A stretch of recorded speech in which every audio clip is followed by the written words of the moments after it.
Minha gente querida, vamos para a segunda aula sobre a.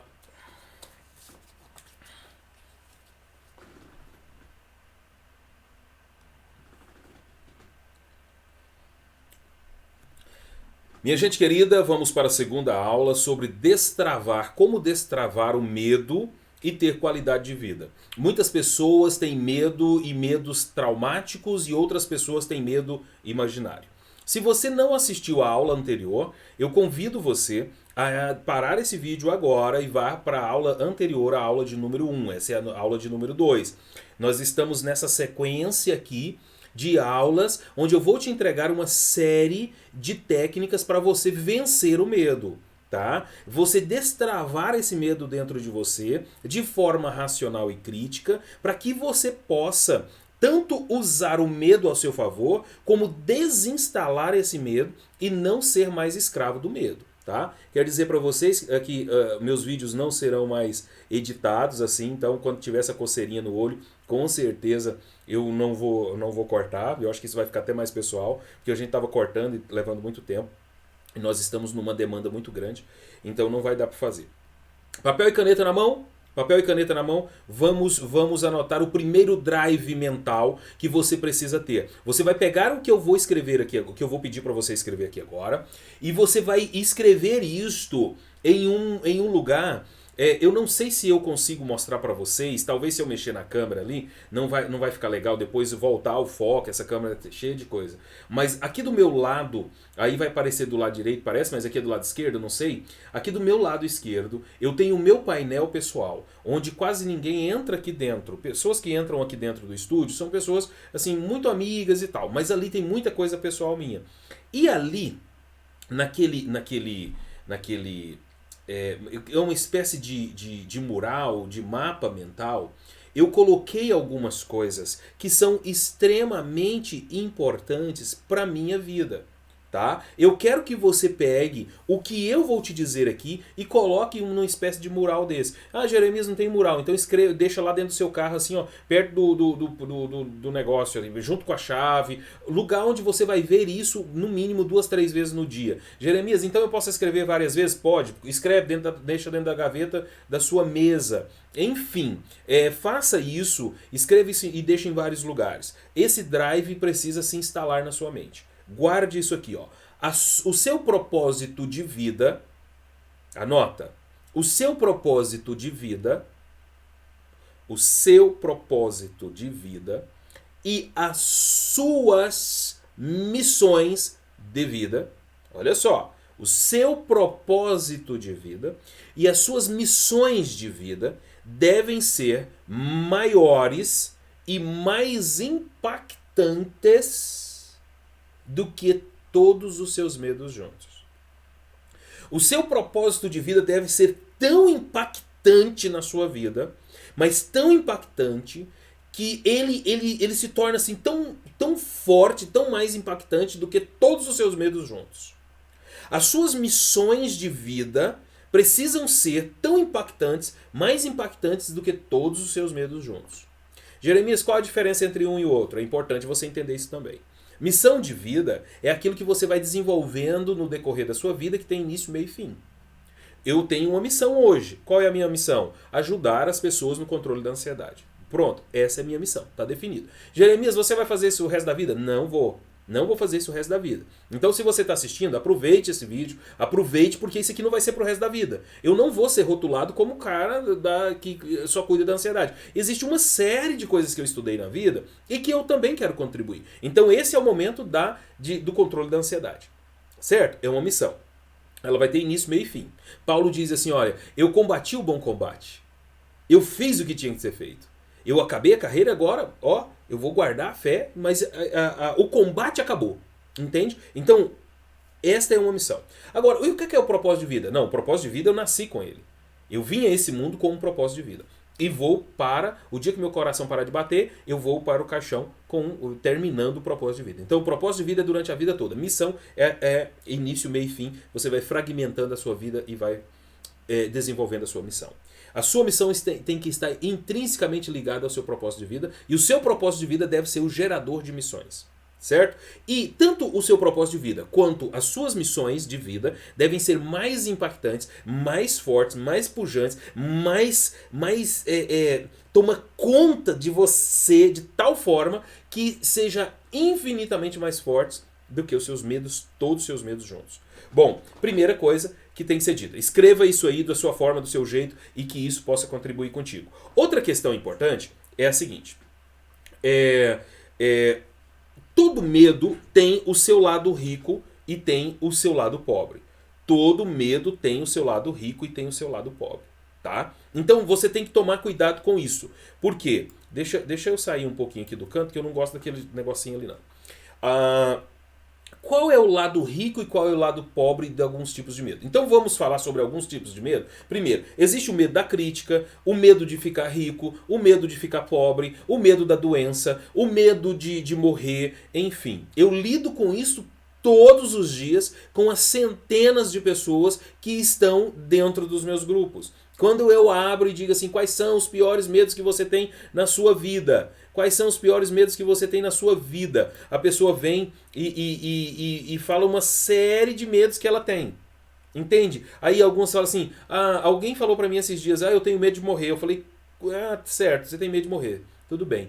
Mas me fala uma coisa, tem quanto tempo que você tem medo de morrer? Tem 7 anos que eu tenho medo de morrer. Falei, você já morreu quantas vezes? Nenhuma, então vamos tratar isso. E tá vendo que existe, não é inteligente esse tipo de medo. Agora, tem medo que tem o lado rico. Vamos ver isso? Vamos pegar uma característica do medo, porque se eu falar assim, o medo de uma forma genérica vai ficar ruim, não vai dar para entender. Mas vamos pegar o medo e vamos quebrar ele em vários tipos de medo e vamos estudar um a um aqui. E vai ser rápido, tá? Primeiro, medo da crítica. Qual é o lado rico e qual é o lado pobre do medo da crítica? Quem tem medo de ser criticado, ele tem um lado muito pobre nesse medo. Qual é? Do fechamento, do isolamento. Gente, é porque eu escrevo, aqui ó, depois é só Deus para me ajudar a ler isso. Sabe? Eu tinha que colocar isso aqui do lado, na própria tela do computador, que eu vou olhando e... É incrível, né? A introspecção, o não agir, o não se relacionar, é o medo da crítica. Aí, pais e mães que estão me assistindo, tome cuidado com isso. Tem gente que fala assim, meu filho é tão tranquilinho, né? Tão educadinho e tal. Não, às vezes seu filho é um medroso, ele tem medo de ser criticado, é por isso que ele não abre a boca, mas dentro da cabeça dele ele fica o tempo todo falando. Entende? Então, assim, ó, o lado pobre do medo da crítica é esse, é o isolamento, é a não participação, é não dar opinião, é não se expor, é não partir para cima, é não pegar um projeto para fazer porque tem medo de ser criticado, sabe? Então tem que ver quando isso foi instalado. Se é seu filho, veja onde é que isso foi instalado. Às vezes foi lá na escola, alguém criticou ele não quer mais participar dos grupos. Talvez foi você, enquanto pai, que fez uma crítica desnecessária. Enfim. Veja isso, é por isso que eu estou aqui para te ajudar. Inclusive quero falar sobre a Escola de Pais Incomparáveis. Vai lá no Instagram, coloca Escola de Pais Incomparáveis, você vai ver o quanto de artigos nós temos colocado lá. Qual é o lado rico? O lado rico da crítica, do medo da crítica. Existe um lado rico do medo da crítica. Esse medo, ele pode contribuir com você. Que jeito, Jeremias, que o medo da crítica pode contribuir comigo? Eu morro de medo de ser criticado. Como é que esse medo pode contribuir comigo? Eu não estou dizendo para você permanecer com esse medo para o resto da vida. Não estou. Eu estou dizendo que ele também tem um lado rico. Qual é o lado rico dele? Primeiro, a organização. Quando você vê pessoas muito organizadas, é porque às vezes ela tem medo de ser criticada, então ela deixa tudo organizado, as pessoas extremamente corretas, as pessoas extremamente justas. Por quê? Porque ela não quer ser chamada a atenção de forma nenhuma, tá? E isto é o lado rico, tá bom? Já viu alguém falar assim, eu sou muito pé no chão, eu tenho os pés no chão, comigo é assim e tal. Às vezes é um medroso. É uma pessoa que tem medo de ser criticado. É por isso que tem que ter essa estabilidade, pé no chão. Por quê? Porque caso contrário é criticado. Tem gente que vive pisando em ovos. Sabe assim? Pisando em ovos. Quando eu fazia seminário em Pindamonhangaba, um dos professores nosso, pastor João Colenda Lemos, ele dizia assim, tem gente que passa assim, assim, aliás, tem gente que passa voando assim, para não triscar em nada, onde os anjos passam assim na pontinha dos pés. Ou seja, tem gente que tenta ser mais prudente que os anjos. Aí nós falamos assim, nossa, que pessoa extremamente organizada, né? Nossa, que pessoa, essa pessoa é muito justa e tal. É tudo bem, esse é o lado rico. Mas no fundo isso é gerado pelo medo. Já vou entrar em outro medo para vocês verem a ligação que tem. Por exemplo, tem gente que é rica porque tem medo da pobreza. Essa pessoa se pegou num estado de pobreza tão grande em algum momento, ouviu alguém num estado de pobreza tão grande, que aquilo impactou ela, ela falou, não, eu vou dar a volta por cima, eu não posso viver dessa forma. E quando esse medo foi acionado dentro dela, ela tentou superar o medo e conseguiu. Aí ela aprendeu a investir, ela aprendeu as 5 leis da riqueza, né? Que é ganhar, investir, economizar, gastar e doar. Entende? Então, assim, essa pessoa, ela em função de um medo. Olha o quanto o medo foi bom. Eu vou dar outro medo aqui para você. Por exemplo, o medo do fracasso. Eu tenho um amigo que hoje é psicólogo, e eu sou psicanalista, ele é psicólogo, e de vez em quando a gente começa a conversar sobre as teorias psicanalíticas e da psicologia. E aí eu identifiquei nele. Ele sempre foi uma pessoa assim que tinha muito medo de fracassar. Entende? E aí, às vezes ele não se envolvia nas coisas, às vezes ele não dava sua opinião. É aquele medo da crítica também. Entende? E o medo do fracasso. Isso fez com que ele tentasse entender. E ao tentar se entender, ele se deparou com alguns textos, se deparou com uma psicóloga muito boa, e hoje ele se tornou psicólogo. Ou seja, em função de um medo que ele tinha, que era o medo de fracassar, o medo da crítica, o que aconteceu? Ele deu a volta por cima. Qual é o lado pobre do medo da crítica? Ou do medo do fracasso. Eu estou falando agora do medo do fracasso. O medo do fracasso, qual é o lado pobre dele? Não arriscar. Gente, é só Deus depois. Não arriscar. As pessoas que têm medo do fracasso, elas não arriscam. Né? Não aquelas pessoas que têm coragem de ir pra cima, arriscar, deu o que der, se deu certo, deu certo, se deu errado, eu vou pra cima, tá? Quem tem medo do fracasso não evolui, vive na média, busca estabilidade, não tem coragem de arriscar, sabe? Mantém o que tem com os dentes e unhas, está sempre em um estado de alerta permanente. Busca sempre a estabilidade e não quer sair daquilo. Quando encontra uma certa estabilidade, permanece ali o resto da vida, não quer nem mexer com nada para não perder já o que tem. Mas não arrisca porque tem medo do fracasso. Qual é o lado rico do medo do fracasso?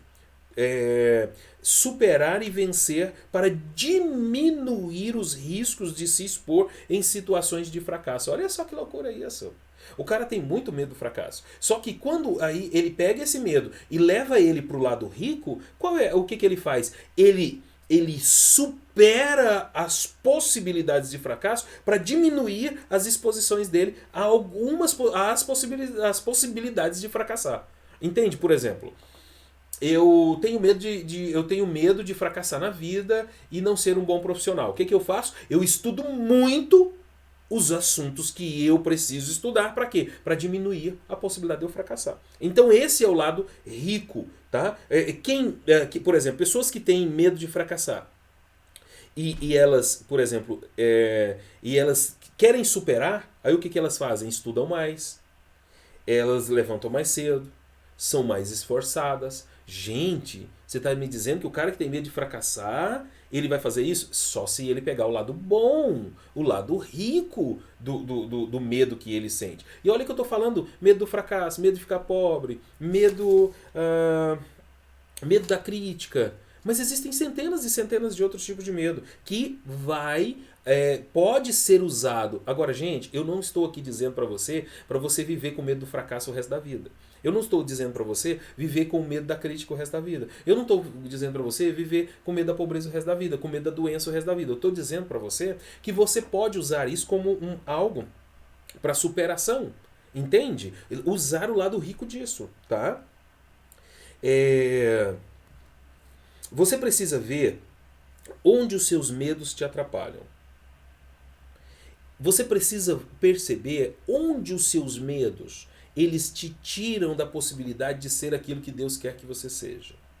Jeremias, você não está sendo religioso, você tem essa pegada aí com Deus, e eu sei, você não está sendo muito religioso. Não, deixa eu te contar uma coisa. Se você não fizer da sua vida um propósito divino, uma razão você vai se perder. E muitas vezes o medo que você sente, que talvez seja alguma coisa lá da sua infância, está atrapalhando você de ser quem Deus gostaria que você fosse nessa terra. Você está acomodado? Está tudo beleza? Mas você pode ser melhor. Quem sabe você ainda não chegou onde deveria chegar. E nós somos seres.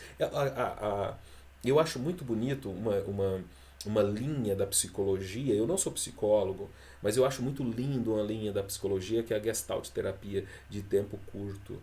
Né? A Gestalt fala sobre essa questão do construir permanentemente, da responsabilidade do homem em se construir. E aí busca lá na filosofia, no Hegel e tal, dizendo que o homem é a medida de todas as coisas. Então eu acho assim, você precisa sim se olhar e se construir para você se entregar ainda mais aos propósitos de Deus. Aí eu peguei da filosofia, trouxe para cá e desemboquei tudo em Deus. Você tem o seu lado de responsabilidade. A gente não pode responsabilizar só o outro. É gestalt pura que eu estou te dizendo aqui, tá? Então, assim, você não pode responsabilizar o outro. O que você é, na verdade, o fruto do seu trabalho. E agora, se você faz isso entregando isso a Deus, aí fala assim, mas e Deus onde é que entra? Entra na minha entrega. Jesus fala assim, eis que estou à porta e bato. Ele está batendo o tempo todo. Agora, abrir a porta é contigo. Então, essa coisa de abrir a porta é você se construir, tá? Então, vamos para frente? Como quebrar essa barreira? Por exemplo, como é que eu quebro a barreira para eu me entregar melhor a Deus, para que Deus possa fazer de mim o que Ele projetou para que eu fosse? Aí você vem e fala assim, mas você não falou que é o homem que constrói? Sim, é você entrando dentro desse projeto, esse projeto maior e se construindo. Como é que eu quebro essa barreira? Aí você vai fazer uma pergunta. Agora aqui é o outro drive mental que você precisa colocar e a gente vai encerrar. Você precisa colocar esse drive mental espalhado na sua casa, na geladeira, dentro da geladeira, dentro do pote de sorvete. Coloca lá, na hora que você tiver, você vai ver isso. Pergunte-se se o seu propósito de vida e as suas missões de vida são para promover o reino de Deus e abençoar as pessoas. Se o que você está fazendo nessa vida for para promover a vontade de Deus e abençoar pessoas, se jogue nisso. Se jogue nisso sem medo. Antes disso, você precisa analisar o medo. É para isso que eu estou o tempo todo falando. É você pegar o medo da crítica, o medo de ser pobre, o medo de ficar doente, e ver se isso não está te atrapalhando. Pegar isso e usar de forma construtiva na sua vida e chegar a um ponto de dizer, será que eu estou sendo o que eu poderia ser aqui nessa terra, que o Deus quer que eu seja? Será que Deus quer que eu seja só isso? Eu sempre me perguntei, eu estava na igreja esses dias e perguntando, Deus, é só isso? É só isso? Não é só isso. Eu não pode ser só isso. A minha vida tem que ter sentidos maiores. Eu não suporto. Só isso aqui para mim não tá bom. Não tá bom. Aí Jeremias, isso é ansiedade? Não, isso é desejo de fazer mais. Eu estudo tanto. Eu fui fazer contas. Olha, eu já gastei mais de 150 mil reais em estudos. Eu preciso desembocar esses conhecimentos. E não é só eu não, tô falando de mim, mas eu tenho amigos que gastaram mais. Eu tenho amigos em Goiânia, eu tenho amigos em Florianópolis, eu tenho amigos em vários lugares que já gastaram muito mais, já foram para outros países, já pagaram curso mais caro que eu. Mas constantemente eu estou fazendo curso e tal. É só isso. Eu preciso fazer mais. É um desejo de fazer mais. Aí você quer saber se os seus medos estão te atrapalhando? Faça essas perguntas que eu fiz aqui no início. Se você está usando bem ou não. Agora, o drive que você precisa instalar e eu termino com isso. O drive que você precisa instalar é esse. O que eu estou querendo fazer como missão de vida e o meu propósito de vida é para promover o reino e abençoar pessoas? Se for, guarde isso. Se jogue. Se jogue nele. Se jogue. Acredita. Pode acreditar. Se jogue, porque com certeza você vai dar certo. O seu propósito vai dar certo. Certo? Eu vou terminar dizendo, veio uma coisa aqui na minha cabeça que eu acho que é importante dizer para você. Sabe por que muitas vezes você não venceu o medo? Sabe por que muitas vezes você não venceu, não aprendeu a controlar a ansiedade também? Porque talvez você ainda não descobriu o seu propósito de vida, não desenvolveu as suas missões. E quando você for, que você descobriu o seu propósito de vida e começar a desenvolver missão, para desenvolver a missão você tem que perdoar, para desenvolver a missão você tem que tirar a mágoa do coração, para desenvolver a missão você precisa ir atrás das pessoas, você precisa fazer network, você precisa conversar com as pessoas, se relacionar com as pessoas, perdoar e aceitar as pessoas. Entende? Então assim, vai em busca do seu propósito de vida, desenvolva sua missão, saiba se isso é da vontade de... Se isto está te aproximando do propósito do reino aqui na Terra e se isso é para abençoar pessoas. Forte abraço e até a aula de número 3.